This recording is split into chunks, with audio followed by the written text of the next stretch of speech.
What is going on? Welcome back to the channel once again. We're making a tier list again today, but this time it's not going to be a targeted for reroll specific tier list. If you want something of that nature, I'll have that linked in the description for you down below. But today we're going to be going over all of the characters. We're going to be touching on all of their strengths, why I think they're good, and how you could be possibly using them in your team. Now, the first character we're going to have to touch on is going to be Arlan, and he's going to be pretty high on the tier list here for one very specific reason. Now, he's going to be a single target damage focused character, so he's not going to be very good in AoE situations, whether you're beginning or end game using this character.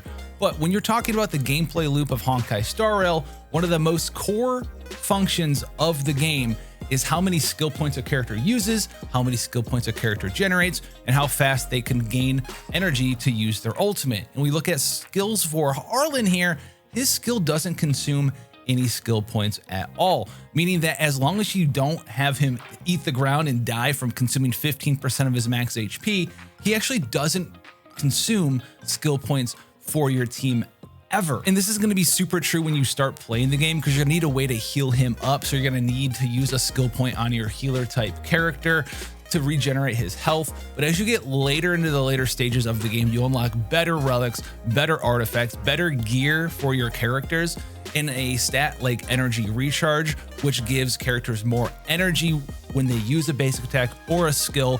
Basically, whenever they generate energy, they'll have access to even more energy. If you can get closer and closer to where your healers are able to facilitate most of their healing role for your party through just their ultimate, then this makes Arlan almost cost no skill points for your party, period. He's not using skill points, and the way that you need to keep him alive so we can keep using his skill is with your healer also using primarily just their ultimate and not their skills either. You can get away with healers healing with the ult and generating extra energy for themselves and skill points for your party with their basic attacks. Once you're at that point, Arlan becomes a pretty substantial character in a lot of single target situations.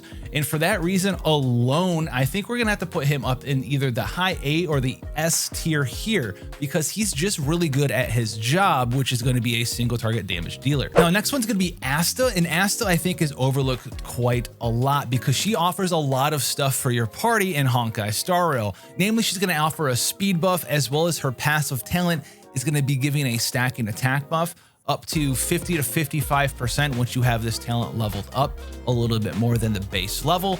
And she also is extremely strong at breaking shields. So if an enemy is weak against fire, not only are you going to be getting access to bonus stacks and making this passive max out as easily as possible, but this multi-hit on Meteor Storm allows you to damage shields very, very quickly and shield break enemies that way. So if you stick a lot of shield break up effect from your different stats, from your relics, etc., this is going to be shield breaking a ton for you, knocking enemies back that way, stacking up her passives for a free attack buff, and then you're going to get access to a nice speed buff, which is something that's fine early game. But as we get later and later into Honkai Star Rail and you start building teams that are not just fine synergy wise, but like are made to do a certain thing, having a giant speed buff on a team that has fast characters and also may have some things that scale off speed as well, such as Seele's light cone, this thing is very, very, very good for you. So with all of those things combined, I'm gonna have to put Asta at least in the A tier here. She's fantastic when utilized well, but she is gonna be dropping off in variable of usage based on the enemy's weaknesses. She's not gonna be accelerating and being a very good character against enemies who don't have a weakness to fire. But if you're fighting one that does have one, she's going to be able to do so many things for your party. Now, Bailu right now, we're going to have to easily put her up in the sort of A/S tier of a character, simply because she's one of the only two abundance characters that exist in Honkai Star Rail. And she does have a very powerful ultimate, which gives her the ability to instantly heal your allies, as you can use your ultimates pretty much whenever you want. For the most part, it doesn't have to be your turn. And then it also is going to apply the invigoration effect, which is going to help characters survive additional damage. So I actually really like Bailu as a healer. I think she's more of a quality of life character in Honkai Star Rail. You don't need her to be in your team. There's other options and avenues to make sure your characters don't take damage. But when we're talking about healers, when we're talking about making sure your characters live quite long in these extended battles that you might be getting into later on or even earlier on. She's going to be a fantastic character for you, and so we're going to have to throw her up in S tier as well for that reason. Now, I will say this one thing. She does have a high likelihood of getting power crept in the future because, like we just said, one of the sole reasons she's actually in S here is because she's one of the only, well, actually, she is the only 5-star abundance character right now. And so we could see this shift in the future depending on the kits of future 5-star healing character. Now, this next one, I think we're going to have a nice little conversation down below about it because we're going to be putting Clara right up in S tier. I know you can't believe it. You've seen her in B tier in every single tier list. Listen, let me tell you something right now. Clara is amazing. Early game, late game, she's got some nice single target damage, but where she really excels is in AoE circumstances because she's going to have the ability for you. Yes, she's got the tactical where you can get in here, activate your technique, have enemies taunted to you that way, but she has a very easy character to pair with in the form of March 7th, where you shield a character and that character that's shielded actually has a much higher likelihood to taunt enemies and take damage while they have the shield on. And so this allows Clara to do a ton of AoE damage. She's one of the best AoE damage dealers in the game we have access to right now if you're running that combo, because you're going to be taking the damage, you're going to be counterattacking, you're going to be marking all the enemies, and then when you go ahead and use your skill, you do additional damage to marked enemies from your counterattack. She's been one of the best kept secrets, I want to say, of Honkai Star Rail for a long time. Now, is she the fastest character? No. Is she, popping off taking infinite turns like Seele? No. But she's very easy to use, and you will see as the game goes on and more people actually come around to, well, playing the game in more than just I have a hunt character and I do a bajillion damage and take infinite turns. There's more other playstyles that are also good that aren't just that playstyle. You'll be seeing her get used a lot more. Now, someone who suffered a little bit on the reroll tier list but isn't going to suffer here is actually going to be Gepard. Now, Gepard is going to be an insane character in Honkai Star Rail, and we're going to slide him straight up into the S tier. So let me explain as to why we're making this decision. Now, Gepard, if you're looking for a preservation character, pretty much has everything for you. Just like with Bailu, if he goes down, he's gonna not actually go down. He's gonna save himself, recoup 25% of his HP. This is gonna be an excellent thing both early on as well as late game. It gives you sort of a get out of jail free card.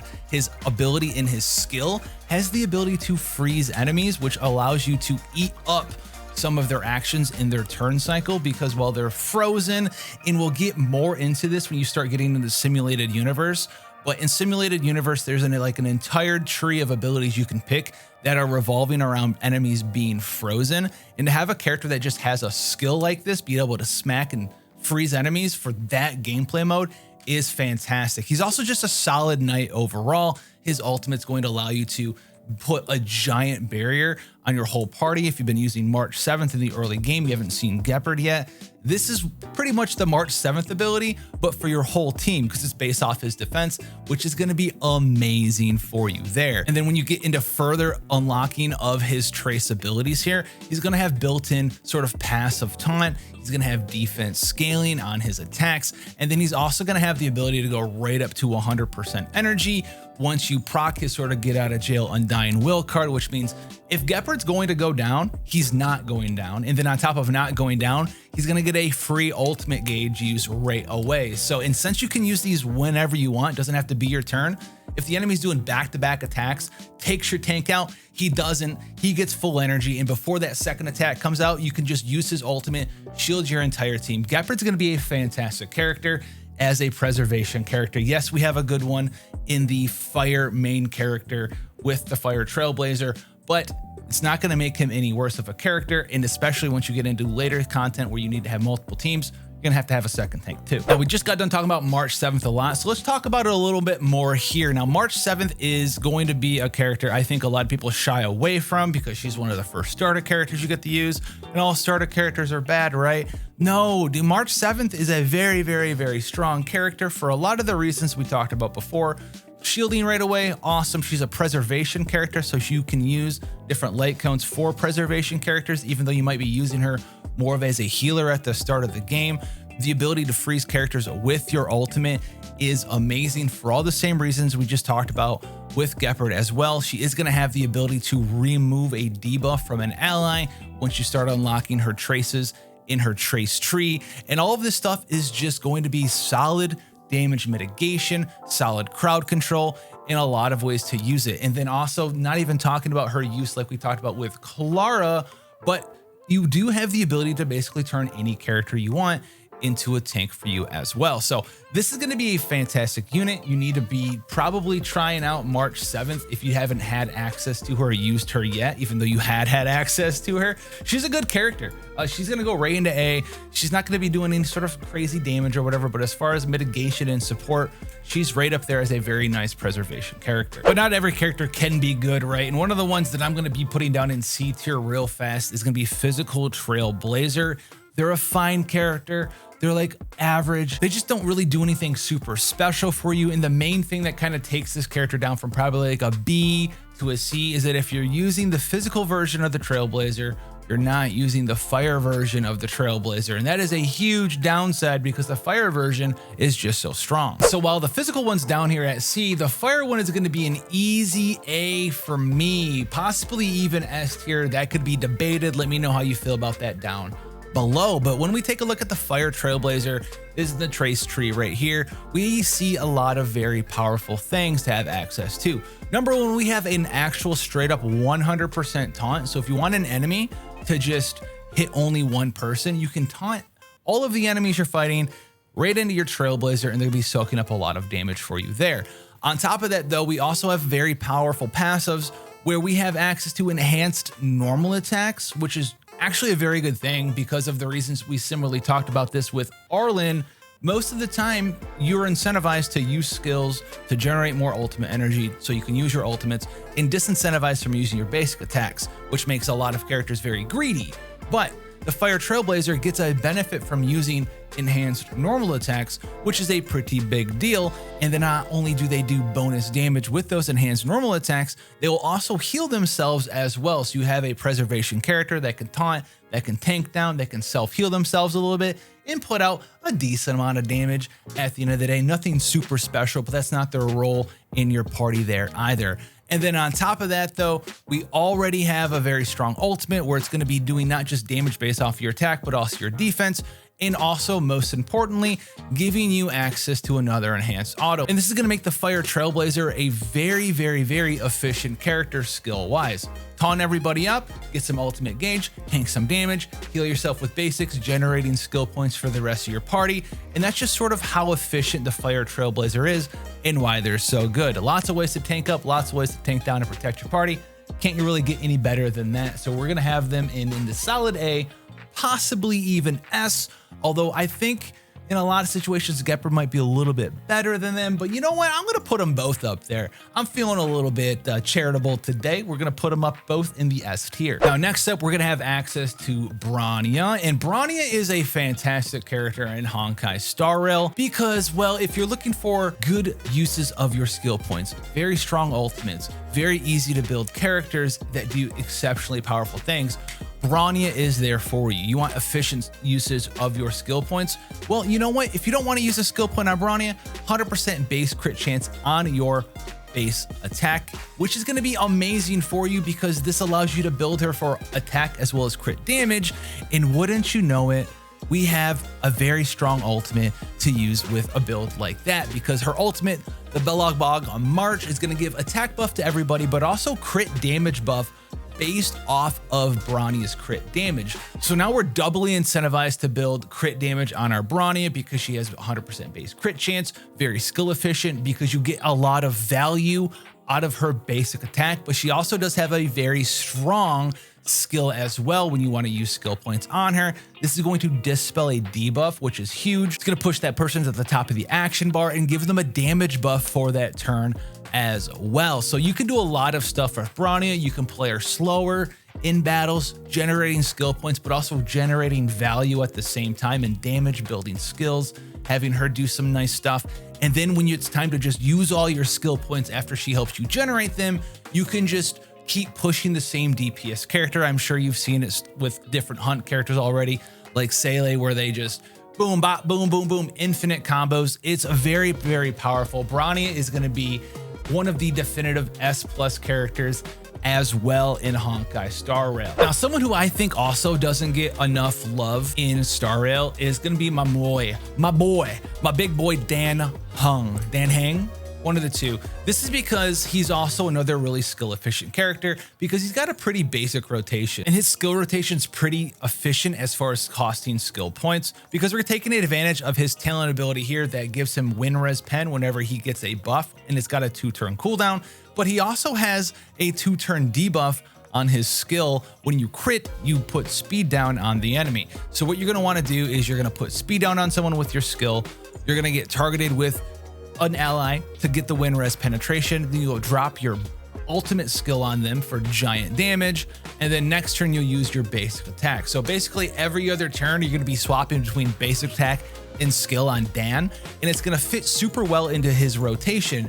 So your overall rotation with Dan doesn't cost you any skill points. So this leaves you skill points to taunt with the fire main character, heal with your healer, buff with your buffers, and Dan's just kind of hanging out, generating one skill, using one skill, generating one skill, using one skill, and doing a lot of damage in that process. So for that reason, we're gonna put him in a solid A because he is very efficient with his rotation, but you do have to work with it a little bit. You do get a little more damage if you just do nothing but spam his skill because his skill's just got a higher multiplier. He's not as efficient as someone like Arlan is. So we're gonna put him in A, leave him there instead of bumping him up into S. Now, next up we have Natasha, and Natasha is going to be a fine character. She is probably in my mind the definition of like a middle of the road healer, but because she's one of the only 2 abundance characters in the game, instead of putting her right into B, we'd have to put her up into A. And yeah, she's a little basic. She doesn't have anything super crazy going for her in any of these different ascension trace skills here.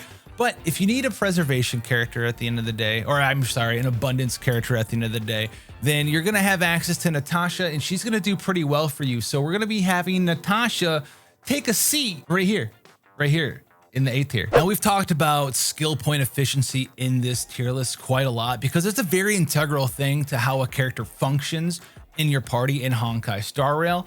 And one of the most efficient characters that I can think of is Tingyun.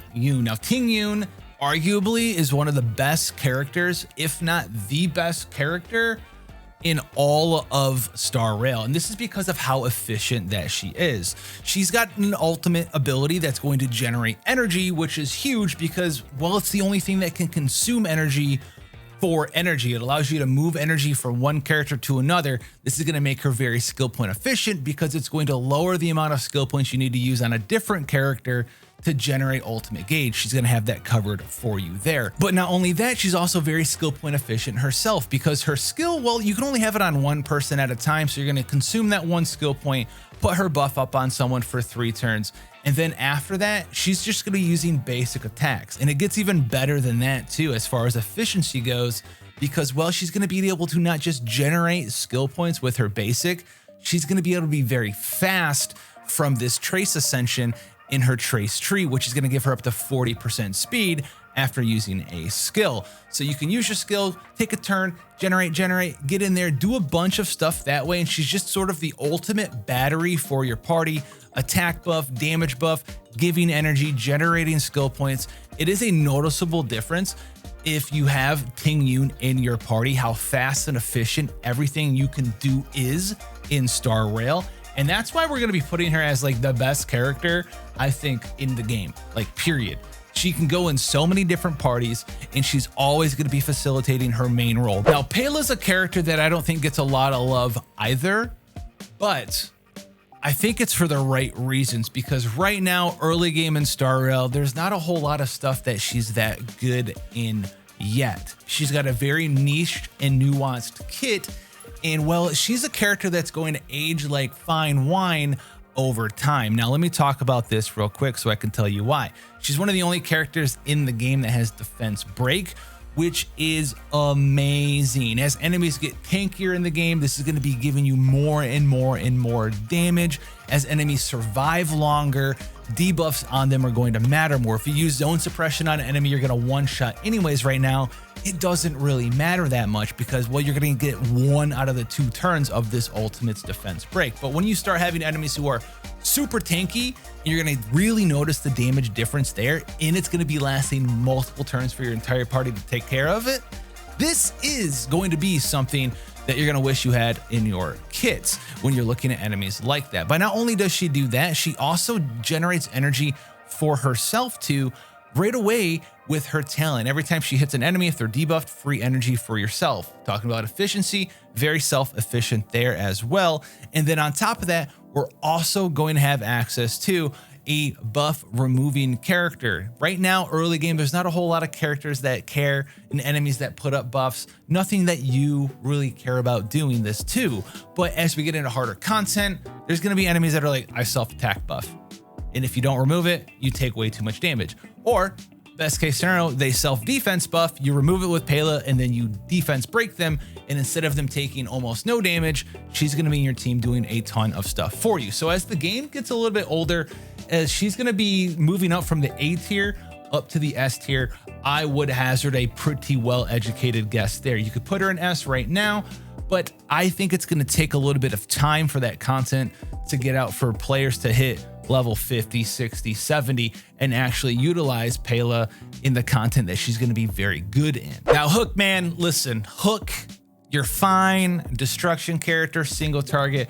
Hook has a couple of problems in Honkai Star Rail, namely because there's just so many other good options. There are a couple of things you can do with Hook in like a damage over time team, which might move Hook up in the rankings there. I'm not saying that you can't use Hook in a good way, but Hook is going to be a more middling character. You're gonna have to try to take advantage of the burns, and also Hook's a little hungry for skill points. They need to make sure they have their ultimate up. They need to be make sure that they're using their skill to apply burns to multiple enemies in these dot focused teams with characters like maybe Sampo in there to help the burns be better. Until something like that happens, not saying you can't make it happen, but it's going to be taking a much more work and a much more sort of laser focused team to be making Hook above B for me. Now, someone else who gets slept on a lot in Star Rail is actually Sampo. We've talked about Sampo a little bit. We just got done talking about a dot team with Hook there. So what does Sampo do? Why is he a little slept on? So if you take a look at Sampo, you'd be like, oh, he's like a middling wind damage dealer. He's fine. He's got wind share. He does damage. That's okay. But if you look at his ultimate here, you'll see that not only does it do damage, but it has a 100% chance to increase targets' damage over time effects taken by 20%. This is at level 1 for 2 turns. So what you do with this is you put Sampo with a bunch of other characters that do damage over time, like we just talked about with Hook. But this is what makes him special. This is what makes him a nihilism character instead of a destruction character or a hunt character. Even though he might look like one, he'd be looking for a special debuff, whereas his defense break, attack break, where's all this stuff? He doesn't have that. He's got this special damage over time increase effect, which is going to be applying to anyone else's damage over time effects as well. So look forward to Sampo doing some cool stuff as we move up into, you know, the sort of play area in a mobile gacha game where players can put actual teams together outside of just, here's my big Omega Whale hunt character that one-shots everything because my name's Seele. It's the only thing that's good in the game. We'll be able to tactically put some stuff together and make Sampo a pretty great character. As far as where that's going to be at, it depends on the type of content that's released, depends on the other ways that we have access to with damage over time characters and buffs to damage over time effects. So he could be as high as S, but we'll put him in like an A+ for right now, right next to his boy, Dan Heng. The two Wind Boys. The two Wind Boys, story 1, story 2. Now, this next one's going to be a little bit biased as we move into this character who I still can't pronounce. It's like Qingque, I think. Let me know if that's right down below. Qingque is a character who, once you have all their Eidolons, you know, you can use them then. Until then, though, they're just, it's so much RNG with the ability to draw the Mahjong tiles and do all this other stuff. And not only is it not just RNG for how good she'll be, She also takes up real life time from your life, rolling tiles over and over. And for that reason, I can't put her anywhere other than literal bottom of D class. She's going down in D. I know we're not through all the D characters. We've had them all down here, but we have to put her down in D class because I know she's a quantum character. You know, she's a free quantum character. Maybe that's something that you can utilize up in C, but until an enemy only has quantum weakness, I don't really care about that. And I don't think that's enough to move her up one more thing just because she's quantum. You'd have to have that be a big thing where you have to have quantum, but a lot of times you don't need to have quantum. So we're going to put her down in D. I just don't like her that much. She takes up too much time and she's just sort of like one of those middling characters. We need to talk about Serval. So Serval is one of those middling, middle of the road, B-ish type tier characters, kind of like Hook for the most part. Now, unlike Hook, Serval's an erudition character, so she can do AoE damage, which is actually a big deal. And I think Hook is very different from Serval because of the ways that they can actually play well with Sampo. Sampo's got the bouncing daggers, you can put wind shear, you can break things. Serval's got the ability for you to come in here and apply shock to a lot of different things. You can shock by breaking the shield. So if you have a lightning weak enemy, you can shock them from that with the damage over time there. You can have the actual shock effect here. You're gonna have wind shear from Sampo. You're gonna have Sampo's damage over time up effects. And so that's really where I think Serval's going to find a big home, is with all of these different, like, I do damage with shock. I put shock up a bunch. I do damage that is extra damage to shocked enemies. And it's going to take time for this to become a more mainstay thing. But there's a lot of shock. Enemies are shocked and they will take an extra lightning dot equal to her damage from her technique as well. There's a lot of different things that you can do, from farming to doing boss content and stuff with Serval in Sampo. So I don't think she would actually be B with Hook, but if you don't have Sampo with her, I'll put her in the middle. If you are gonna use Sampo in Serval, Sampo is gonna like make her a better character, which is why Sampo's up in like A tier at the very high end there at A+, where Serval will be at the very, very top tier of B, because outside of that, she's just like your general kind of decent and good AoE erudition character. Now, speaking of erudition characters, we have Himeko here, and Himeko is going to be a very solid character, and is probably like, if you think of an AoE mage or an AoE damage dealer in Honkai Star Rail, she's probably the first character that pops into your mind. And that's just because once you look at her kit, yeah, she just does AoE damage everywhere. You're targeting multiple enemies with her skill. You have her follow-up talent, bonus attack that does AoE damage. You have the ability to apply burns with this once you get into her tree here and unlock this part of it as well, which is also very good. And then obviously her ultimate. Everything is just like traditional. I want to farm, I want to do damage, I do good things, and she's a fantastic character. I'm gonna have to put her up into probably S tier, because honestly, when you're playing with her, until you get the ability for her to burn with her extra attack, she seems like an A tier character. But since that buff where you get extra damage from your burns, she becomes sort of like an S-ish tier character, but definitely becomes one if you're playing with Sampo and Himeko at the same time.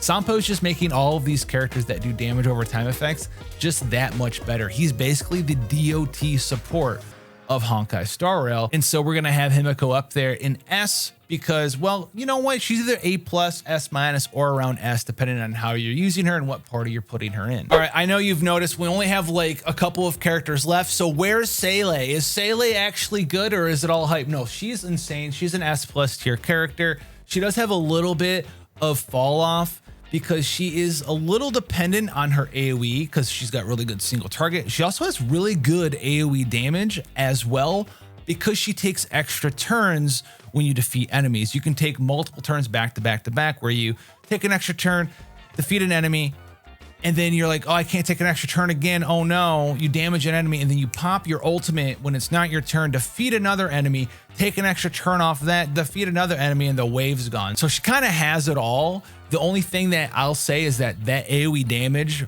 ranking of like, she's actually really good at it. It will suffer as you hit these different areas when you're playing the game where like the enemies get stronger as your world level goes up.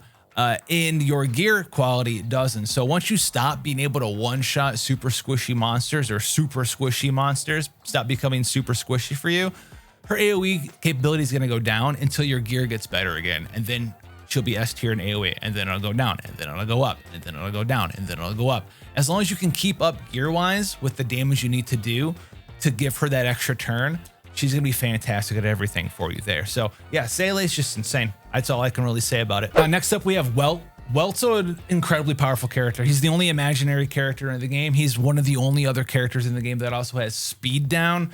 He's just super fantastic for that reason alone. He's the only character that can actually break imaginary shields. And yes, other characters are going to be able to have a weakness for that imaginary weak enemy as well. But every time you break a shield, you also get that bonus effect based on what element you use to break that shield. And well, you're going to get the imaginary bonus from Welt, which is going to be even better to go with his speed down. You get to push enemies back. You get the super special speed down. You get his speed down from his trace. You get to do a bunch of bonus damage. He's really good, and he's going to be a fantastic character to utilize in whatever kind of content you want. Farming, bossing, all of that stuff. Just know that he might be a bit of a debate when we start getting into the harder and higher level versions of content that is based off of how fast you can beat things cycle wise in the game, because well, you could take infinite turns compared to your enemy, but you're still burning through cycles that way. So just look out for that. Otherwise, Welt's going to be an S tier character for me. He's just really, really good. Now, one of my favorite characters in the game is actually Sushang. Now, Sushang has a lot that I want to talk about with her. Are we going to put her in A? Are we going to put her in S? We're going to put her in B. Is she going to be a middling B tier character today? Sushang has a lot of awesome stuff you can do with her. So she's going to be a hunt character, and she focuses big time on punishing enemies who have their shield broken. If you have her shield broken and you go to hit them, man, do you get some awesome stuff. You get bonus follow-up damage.